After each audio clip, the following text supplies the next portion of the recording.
Hello again, everybody. Welcome back to another edition of Money Matters TV.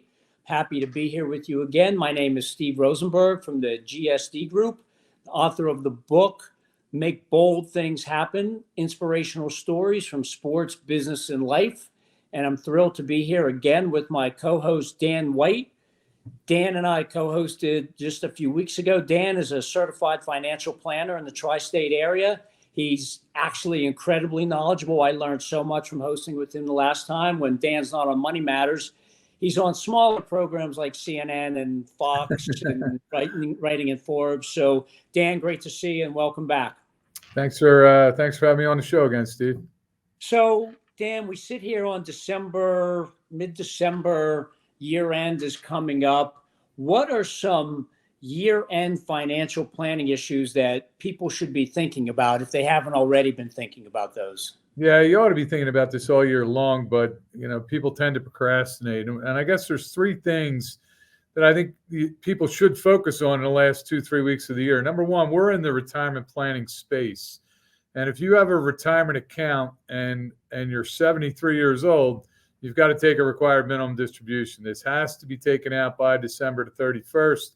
And the penalties can be a little bit severe if you don't have that out. And even if you're not 73 years old, if you have inherited an IRA from somebody else, from a brother, a sister, mom, dad, chances are you got to take an RMD from that account as well. So you really want to be looking at any type of retirement account that you have. If you're under 73, you're probably in the clear. But if you're over 73 years old, you have to take a required minimum distribution. The IRS is basically saying to you, you've had enough time hiding your money and we want some of it. So you got to take this distribution out before the end of the year. Another thing that we run into that people tend to hesitate or check up on is beneficiaries. A lot of people are under the conception that if they have a will, they got their will updated, maybe they have a trust, they've got everything locked down. The key here is any type of retirement account, again, does not go per the terms of a will. That goes by the beneficiary you have named on that retirement account. So you want to review them before year end because people get divorced, people die. And I've seen this happen where an ex-spouse might be really happy when somebody dies because they didn't think they had anything coming and you didn't update your beneficiary and they're left with a pot of money. So you want to make sure your beneficiaries are all reviewed. And then the estate planning as well. This is probably the biggest area of procrastination we run into. A lot of people have no documents, or if they have documents, they're 30, 40 years old. They've got guardians for their kids, and their kids are 50. So you run into these types of things, and we tend to just set them and forget them, and they're things that ought to be looked at every now and then. Good time to do it before year end. I guess the flip side to the over 73 would be at the end of the year would be to make sure that you're maximizing your IRA contributions or have enough money to put into SEPs or whatever, depending on what kind of business you're in, just to make sure there's enough money that's going to go into your retirement account before the end of the year, right? Would that be something? You actually have a window with IRAs because you can do it. You can fund an IRA even up to the time you file your taxes. Right. And same thing with a SEP. You have to have the SEP established, but then you can fund the SEP up until the time you actually file your taxes. But with the RMDs, you don't have that luxury. You got to get it out this year. So, thank you. So as we approach 2024, 23 was a very interesting year. You see a lot of talk now about people saying it's going to be a soft landing. Have interest rates peaked? Are they going to start to come down now? Where you sit as, in my opinion, a true expert in this, what's your outlook for 2024? Where do you see things happening? Yeah, I would like to be as rosy as everybody else, but unfortunately, the people that I'm reading and all, it's not a good outlook. I mean, if you came into 2023, I mean, everybody was predicting a recession. 2022 was probably the worst year for the 60-40 stock bond portfolio, and everybody thought the recession was going to hit this year. Well, surprise, surprise, we're up 20%. They've raised rates. I think they're pausing now. They think they've done enough. But it takes time for interest rate hikes to go through the economy. And I think what you're going to see, there's a lot of loans, a lot of leases, a lot of mortgages that are going to come due in the next year or two. And these people were locked in at maybe 2 to 3%. Now they're going to, sticker shock. They're going to come in at 7, 8%. And I think you're going to see some commercial real estate vacancies. You might see some your bankruptcies are on the rise. So I think the recession that everybody was calling for in 2023 just kind of got pushed out a little bit to 2024. The big guys that I'm reading, Warren Buffett, he's in a lot of cash right now, a lot of the hedge funds. Everybody you talk to is kind of predicting it might be a little bumpy in 2024. So that's what we talked about in the last show, where the real estate space is going to go and that sort of thing. So that's actually very interesting and really different perspective than what I've been reading and hearing. So how do you think, what's your advice when you're talking to your clients? How are you advising people protect themselves from these potential downturns other than traditional diversification and that sort of thing? Right. Well, diversification is always the key, but I think you do have options at this point, Steve, because, for the better part of 15 or 20 years, we didn't have any options. What could you earn at the bank? Interest rates were zero, for 15 years. So you didn't really have any option. They called it, a TINA. There is no alternative. Why are you in the stock market? Because there's no alternative. And when interest rates are at zero, money's dirt cheap. So the market responded to that. We had a really nice bull run for 10 or 15 years. But now with interest rates 5.5, we're even seeing some fixed rates above 6%. You've got competition for that stock market space. And is it really worth taking risk in the market if you can go get a 5 or 6% guarantee in a fixed account? So I think if people are a little risk averse or conservative and they think that the storm might be coming, it wouldn't be a bad idea. Go get a 6-month, a 1-year CD, get your 5 or 6%, wait for the dust to settle, and then step back in. Well, thank you, Dan. You ready for a question from one of our listeners? We have a question from Rachel Rockland in Philadelphia. What is the power of compound interest? Well, that's, I think I forget who coined that phrase. It might have been Benjamin Franklin. He called compound interest the eighth wonder of the world. Bottom line is, let's say somebody has $100,000. If they're getting 5%, they're going to earn $5,000. Now, if it's simple interest, if you had a 5-year CD that was simple interest, you would get $5,000 the first year, $5,000 the second year, third, fourth, fifth year. There's no compounding, so to speak. You're only going to get what the interest was on the original principal.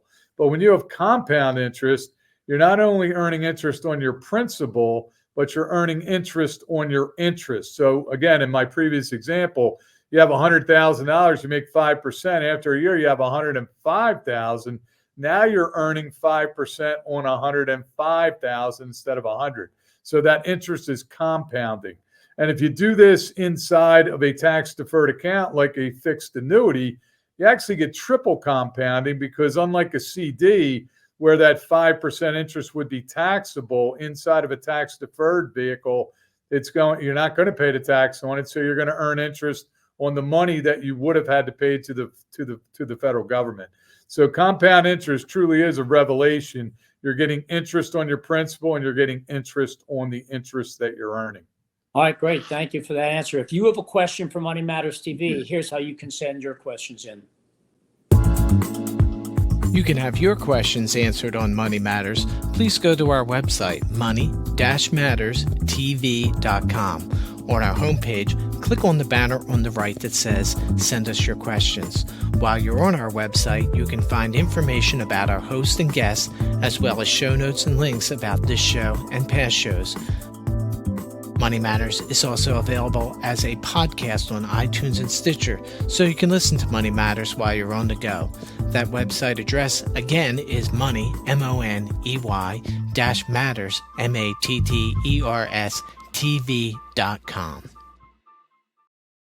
So now I want to welcome in our guest of the week, Adam Battersby, who has the most perfect last name for what he does. Really unique. He is the president of ProBatter Sports. If you like baseball, if you like tech, if you like sports, this is going to be a phenomenal interview. Adam, welcome to the show, and thanks for being here. Thank you. Thanks for having me. So let's just get right into it. I know all about ProBatter Sports. I've used the product. I've seen the product, but my guess is that a lot of people don't. Probably have a lot of Phillies fans out there, or heaven forbid, a Mets fan or a Yankees fan. Tell the listeners what ProBatter Sports is, how you manufacture it, and really why you got started in that business. Yeah, so ProBatter Sports, we make video pitching machines. And what that is we put a video screen in front of a pitching machine that shows a right-hand or left-hand pitcher winding up before the ball comes out of a hole in the video screen. So it's really the closest thing to real live batting practice that you can have. And some of our machines are controlled by big color touchscreens. So you get 10 different pitches, any speed you want from 40 to 100 miles an hour to any location. So it's basically like a game like at bats, it's pretty cool. It's also a great training tool as well. And we got into it because growing up, I had a two-wheel pitching machine in my backyard, which was a great machine, but it was hard to time the ball coming out. So basically the coach or my father at the time would hold the ball, put it in the machine, but sometimes it'd roll smoothly through, sometimes it'd hiccup. So you're not really loading properly to really drive the ball. So we realized there was a need in the market for this as well. And another problem is that if you switch from a fastball to a curveball, you turn the dials, tilt the pitching machine head, so you know what's coming. You don't learn how to hit the curveball. You just learn where to put the baseball bat. And that was my biggest problem, the curveballs and the breaking pitches. So that's why we came up with the product. Hey, Adam, it's Dan. Thanks for being on the show. If they'd had this kind of stuff when we were growing up, who knows? Maybe I'd be cashing Oshani's $700 million check today, We didn't have this kind of technology. How did your company and your invention, this simulator, how did it come to be? Yeah, so like I said, it started in our backyard, and my dad was the original driving force for it. So he's a patent attorney by trade.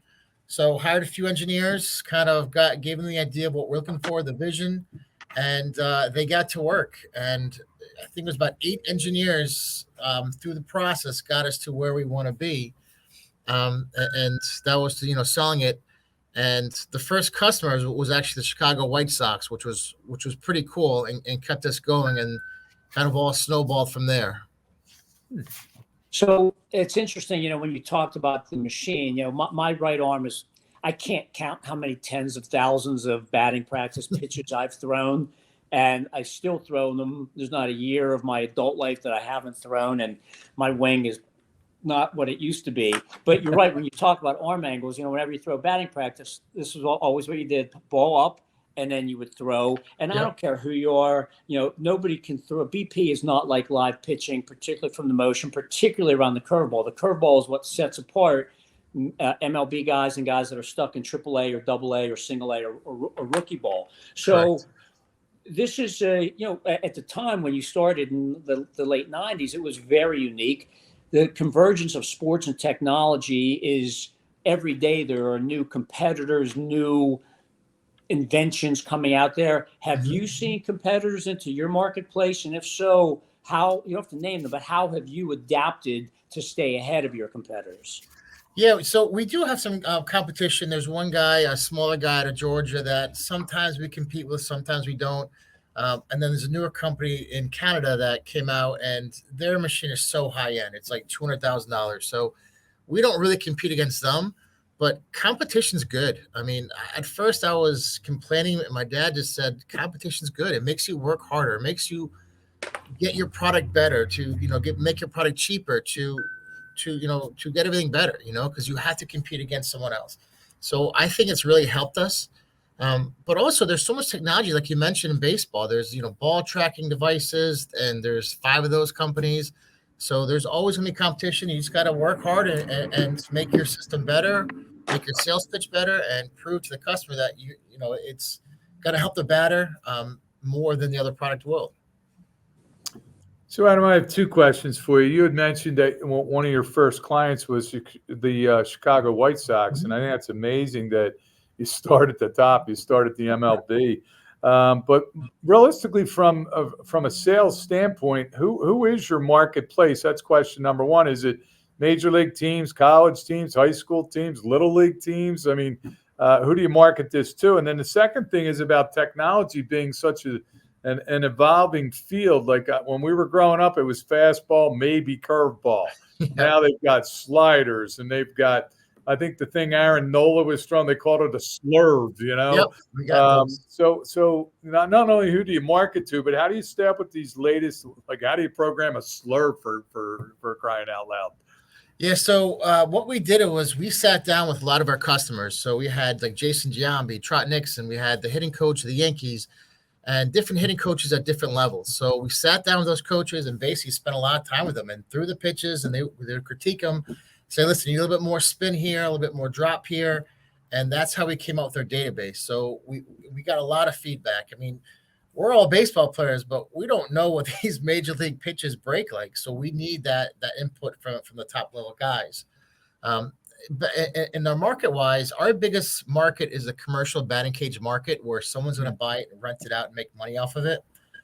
We do sell to Major League Baseball. We have about 25 machines in professional baseball. It's a great market. You need it for credibility. You need it to tell people that you have those clients. But all in all, it's a small market. You know, you only have 32 teams. Yeah, you sell their minor leagues. You can sell to some of their players, but the commercial batting cage market is huge. We also do a lot of home installs or little private installations for travel teams. And we also do some entertainment machines as well. So you go there on a date night, you know, put a token in, hit 10 balls, and then, you know, call it a day. So we kind of do everything. So what is, this is a follow-up question to what you just said. What is, and I have a really two-part question. So have you defined the total addressable market? So, you know, I guess if you start to factor in, and this is not an inexpensive machine. It's not the $200,000 machine, but little leagues, my guess would be, and pony leagues and Cal Ripken leagues would have a hard time buying some of this equipment. So, you know, what's the total addressable market for you? And then a completely different part of the question is, how do analytics play into these machines? Because if any sport has been disrupted by analytics, I would say baseball might be the lead dog in the sled on analytics. So the total addressable market, and how have you incorporated analytics to help overcome some challenges that people might have with this? Yeah, so our biggest market was a commercial batting cage market. We hit that real hard. And then this current machine is a PX3, it's called, and it sells for $27,500. The machine prior was $45,000. So that kind of limited us with who we could sell to. Now with the new PX3, we sold, I think, to a dozen high schools, and a lot more high schools are looking for it. I think our past 3 sales have been to high school. So we're really hitting that market hard because there's high schools everywhere. But our market's kind of limited to an indoor facility. They have to have an indoor space. But so you have a lot of colleges, you have a lot of high schools, you know, commercial batting cages. We're now selling overseas. We have been selling overseas for a while, and cricket as well. Cricket's the number 2 biggest sport in the world behind soccer, so it's huge overseas. You don't really see too much in the U.S., but overseas it's enormous. And then the analytics, there's a lot of companies out there that have the ball tracking devices. So once you hit the ball, it shows exit velocity, the trajectory, you know, how far it goes, all that stuff. So a lot of our customers use our system and their system combined. And when it's combined, it's really the coolest thing around. I mean, it's like a huge golf simulator for baseball. You know, you see our pitcher winding up, and then you look over and you see the ball flight in, you know, Fenway, Yankee Stadium, or generic stadiums, and you get all the data, so you can kind of see how your swing was compared to other people around the nation and how you had done in the past. So it's really a cool setup when combined.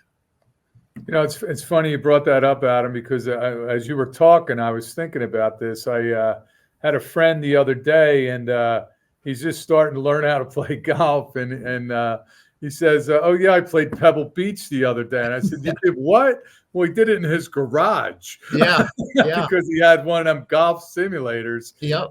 So this is very similar to that. You could say, "Oh, I hit one out at the Green Monster in Fenway," right? Yeah. And it's a cool experience, and people pay for that. Yeah.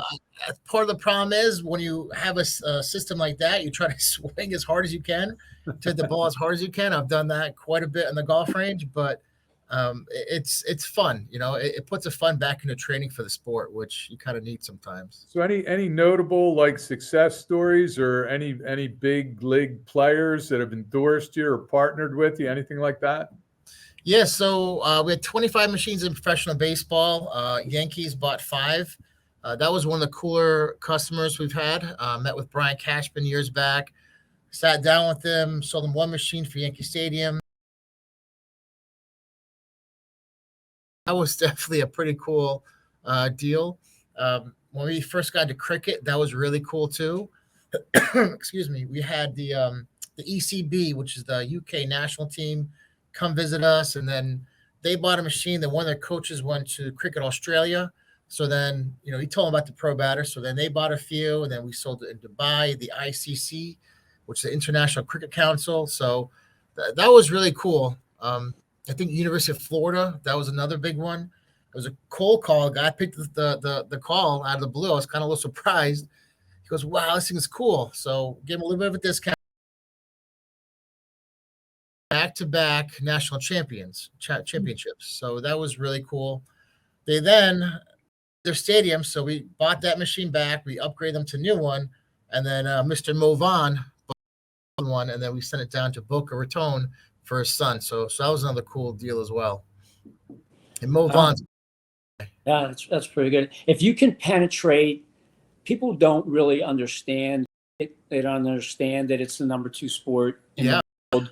And if you think back to the movie $1 Million Arm, which was produced by a guy I used to work with, and I've had a lot of conversations around cricket, and I thought what the Pirates did back a number of years ago by going to India to try to find, does the game relate? If you could address that market, I think that I couldn't even imagine how big it could get, because there's so many people playing, not just in India, but across the world. But my question is specifically to technology. The tech space changes every morning I wake up. There's something new, and you're really all about tech, and not just the tech itself, but the coolness, if you will, of the tech. You think about the video games that we used to play and what the graphics look like compared to today's graphics. So how much time do you spend not just worrying about the total addressable market and how you're going to penetrate India, but how do you work on the technology and keeping yourselves up to date? Yeah, so we're currently on our 3rd generation machine that we built here. And as technology changes, we try to incorporate that with our machine, which is, it keeps it current and also helps with costs and all that stuff. Came out the PX3 a couple of years ago. It was a cool machine. We took a lot of cost out, put a lot of new technology in it.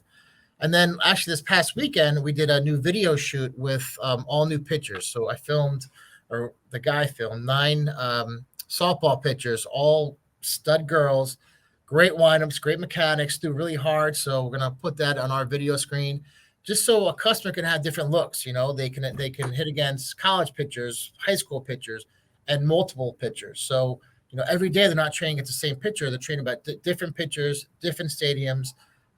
So we try to keep current with that. Software, stuff like that. Any big company out there that we can tie in with, like we're doing an integration with one of the tracking companies right now that we're going to put all their software on our video screen. So we try to keep current with that, because you have to, or someone else will, and get the sale. So you got to do what you got to do. So not only do you guys develop the technology and the machinery, it's got to. I don't know how big is the company? How many employees? Do you farm any of this out? And I guess, what are the biggest challenges, Adam, that you face as a small business owner in this industry, and how do you overcome them? Yeah, so when we started, we did everything in-house. With the control cabinets, we outsourced to a local company. Came in, we had a bunch of guys in the back, assembly guys. We shipped the machines out from here. Now we outsource most of our stuff. We have Foxconn down in Virginia. They manufacture for us. They're the largest contract manufacturer in the world, it's great. So all we have to do here is take an order, send them the PO. They'll take care of everything else, which it really frees up a lot of my time.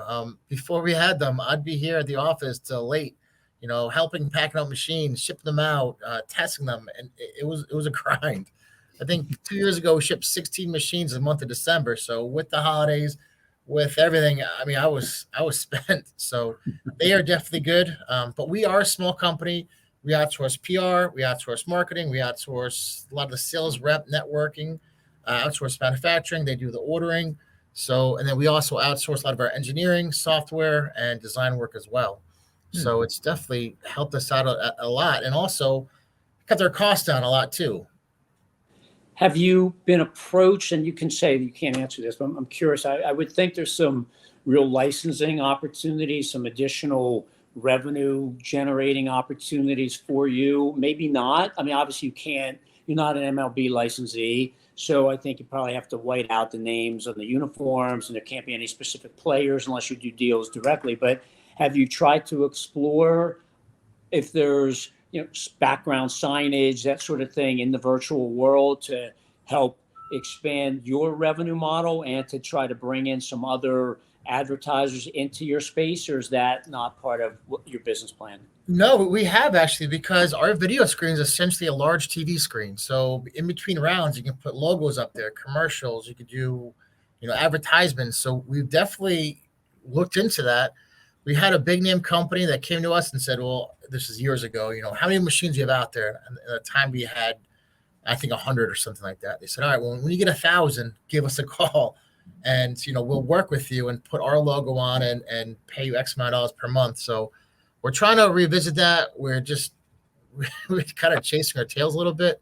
But that's something that's been on our minds for a long time. And I think we definitely should look into that because that's huge, Yeah, so you guys have been doing this for a while. I kind of get the opinion that you're kind of the front runners in this technology. So if somebody was trying to break into this field, what advice would you offer to an aspiring entrepreneur that was trying to get into the technology-based sports marketing industry? Do your research, explore the market, make sure there's a need for it, talk to a lot of coaches, do a patent search to see what else is out there, make sure your product is different than others and is appealing to coaches, players, and make sure you have enough capital because it costs us a lot of money to get to where we are right now between the engineers and everything else. So just do your homework and work. It's a lot of work, but it all pays off. And if you're doing what you love in the industry that you love, it's a fun job. I mean, we've definitely had a lot of great moments here. And I could honestly say I've had a lot of fun during the journey at ProBatter Sports. Well, Adam, first of all, someday we'll find out what your real last name is because it can't be possible that your real last name is Battersby and you work in a batter technology, baseball oriented. But if that is your real name, God bless you. You're living my dream, working in baseball with technology. You figured it out a long time ago. And I used to work at the Spectrum when there was a Spectrum. And I remember Richie Ashburn came in. I'm sorry, Harry Callis. Sorry. Harry Callis walks up to me one day. I must have had a bad look on my face. He said, Steve, any day you start your day at the ballpark isn't a bad day, right? Exactly. And you're literally starting your day at the ballpark every day. So Adam Battersby, ProBatter Sports, thank you for joining us. Dan White, Dan White and Associates. If you need financial advice, run, don't walk to call Dan and find him. He's going to help you save money, make money, and probably both. Our next guest is Mumbi Dunjawa. Mumbi, if I pronounce your name wrong, I apologize, from Naturaz. And thank you all for tuning in. This was a great show, and we'll see you again next time.